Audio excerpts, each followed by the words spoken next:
कभी बोलता है कि हमको किसी ने नहीं बनाया है।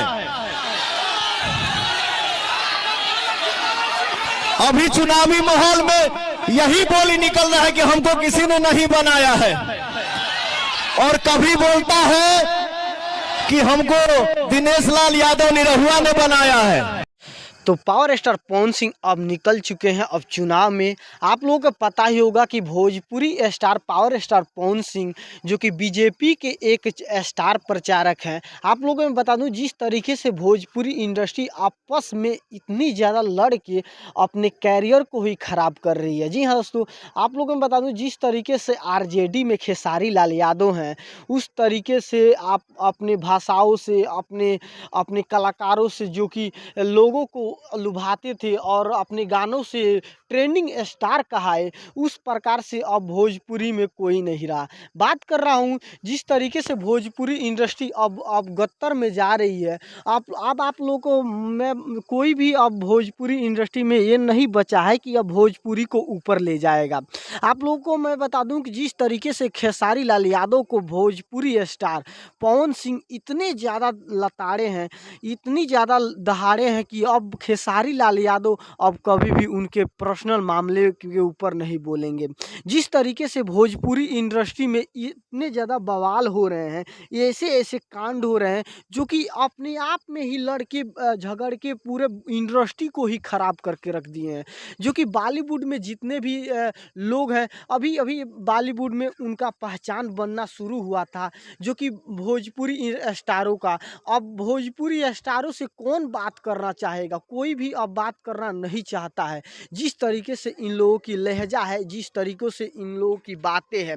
आप लोगों को बता दूं कि जो कि बिहार में इलेक्शन है, तो ये आपस में ही लड़ झगड़ के अपने कैरियर को ख़राब कर रहे हैं। जिस तरीके से मुझे तो लगता है कि अब खेसारी लाल यादव या कोई भी स्टार अब भोजपुरी के लिए नहीं उठने वाला है। अपने आप को चमकाने में लगा है कि हम आगे हो जाएं, हम आगे हो जाएं। जिस तरीके से भोजपुरी इंडस्ट्री इस समय इतनी ज़्यादा तबाह हो चुकी है कि इन लोगों की कारनामे से कि मतलब कि कोई भी अब इन लोगों को देखना भी नहीं चाहता है। चलिए आगे के हम क्लिप खेसारी लाल यादव को दिखाते हैं, वो कैसे कैसे भाषाओं का प्रयोग कर रहे हैं और क्या क्या कर रहे हैं। चलिए देखिए। जो होती है वो जनता के लिए कितनी प्यारी होती है, कितनी बेहतर होती है, ये उन पे निर्भर करता है।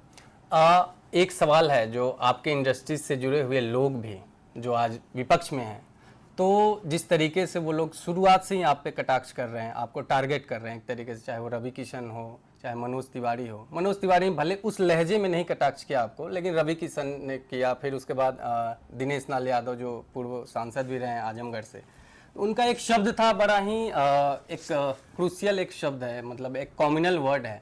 तो उस शब्द को लेकर भी एक सवाल है कि उस पर आपका अभी तक प्रतिक्रिया नहीं है।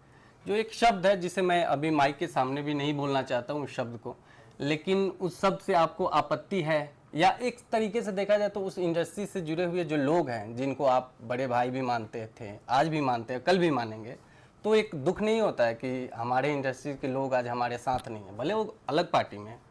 देखिए, मेरे दुख का विषय नहीं है।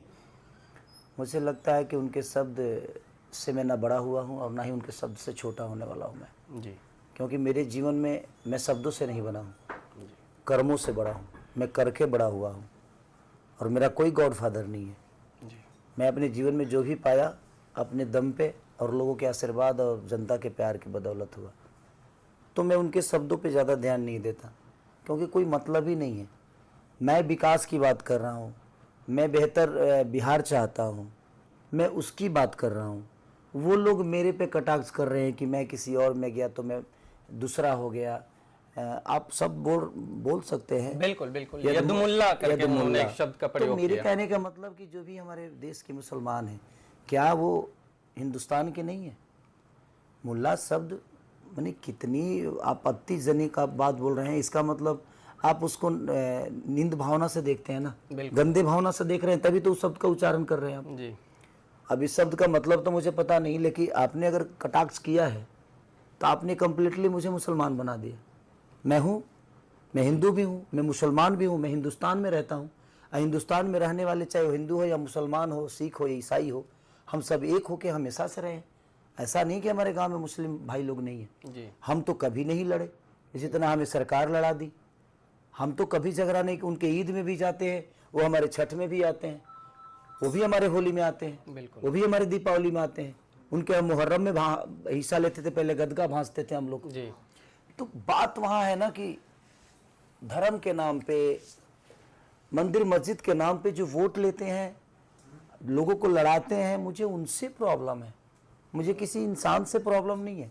सारे मेरे बड़े भाई हैं। क्योंकि आप सिनेमा भोजपुरी इंडस्ट्री में आप देखेंगे तो एक दिनेश लाल निरहू का एक फोटो भी एक वायरल हो रहा है सोशल मीडिया पे, जिसमें वो एक मुस्लिम गेटअप में वो वॉक कर रहे हैं एक मजार पे। तो वो तो एक संस्कृति है, जमुना गंगा तो मेरे जमुना कहने का तहजीब देखिए, मेरे कहने का मतलब कि आपको इतना ही प्रॉब्लम शुरू से है, जी तो आपने वो सीन क्यों किया? आप शुरू से जो इतने आप संतवादी हैं, तो आपको शुरू से इस चीज़ का ध्यान रखना चाहिए। बिल्कुल। माने आप किसी पार्टी में गए, उसके बाद आपको पता चला जे आप सनातन हैं, जी उससे पहले क्या थे? फिर आप उस मुस्लिम धर्म के एक्ट क्यों किया? आपको नहीं करना चाहिए। फिर बिल्कुल मेरे कहने का मतलब कि अचानक से आपके अंदर हिंदूवादी कहाँ से आ गया? पहले तो नहीं था ये। जी अचानक से आप, और जो भी उन्होंने सिनेमा में जो भी रोल किया है, तो मुस्लिम गेटअप में उन्होंने जो काम किया है, तो भाई आपको नहीं करना चाहिए था। जब आप शुरू से ही हिंदूवादी थे, बिल्कुल। आपके खून में हिंदूवादी था, जी तो फिर वो सीन क्यों किया, वो रोल क्यों किया? आपने नहीं करना चाहिए था। बिल्कुल। तो आप वो रोल करते हो, किसी के मजहब नमाज पढ़ते हो, उसके बाद आप बोलते हो कि नहीं वो मुल्ला शब्द ही आपके लिए गाली हो गया, गाली बन गया। और उसका सही एक इस्तेमाल भी किया जा रहा है। इस्तेमाल आप, हाँ, गंदे तरीके से आप इस्तेमाल कर रहे हो उसको। माने जो मुस्लिम है इस देश के नागरिक नहीं है क्या? बिल्कुल है भाई यहाँ हिंदू और मुस्लिम की बात ही नहीं है, यहाँ बात विकास की हो रही है। ये लोग अपने शब्दों के साथ मुद्दा को कहीं और लेके जाना। जो आपके भाई और जो बिहार को चेंज करने निकले हैं तेजस्वी यादव, वो भी विकास की सिर्फ बातें कर रहे हैं, रोजगार, पलायन रोकना और इन सब आप चीजों पे। देखिए एनडीए के किसी नेता से मुझे प्रॉब्लम नहीं है, उनके विचारधारा से मुझे प्रॉब्लम है। मुझे हर आदमी आप प्रशांत किशोर से भी सलाह लेंगे, विधायक बन जाएंगे, बिल्कुल क्यों नहीं लूंगा। कि कैसे पलायन रोकेंगे आप, कैसे बुलाएंगे लोग? बिल्कुल बिल्कुल, हमें किसी से दुश्मनी थोड़ी है। मैं राजनेता नहीं, मैं बेटा बनना चाहता हूँ, और उस क्रम में एक बेटा के लिए हर वो बुजुर्ग आदमी उसका पिता होता है। कोई जरूरी नहीं पैदा मैं मंगरू यादव के खून से ही हुआ हूँ, बट एक समाज के बेटा होने के नाते मुझे लगता है हर आदमी पिता है मेरा। और उस हर पिता से, चाहे वो प्रशांत भैया हो, चाहे चिराग भैया हो, चाहे नीतीश चाचा हो, चाहे हमारे सम्राट भैया हो, चाहे विजय सिन्हा जी हो, इन लोगों ने जो बिहार को देखा है, मैं प्रयास करूंगा कि आपके मन में जो बिहार बदलने की इच्छा होगी, ऐसे तो है नहीं इनके नज़र में, न ही दिल में है, बट जो भी होगी आप मुझे सलाह दो, हम सब मिलकर प्रयास करें। क्योंकि हमारी सुख नहीं, हमारी जनता सुख रहेगी ना, तो हम किसी भी स्टेट में जाके कह सकते हैं कि हम बिहारी हैं, और जाके बिहार को देखो गरिमा के साथ कह सकते हैं। मेरा दुश्मन व्यक्ति विशेष कैसे हो सकता है? ये सब मेरे गार्जियन है।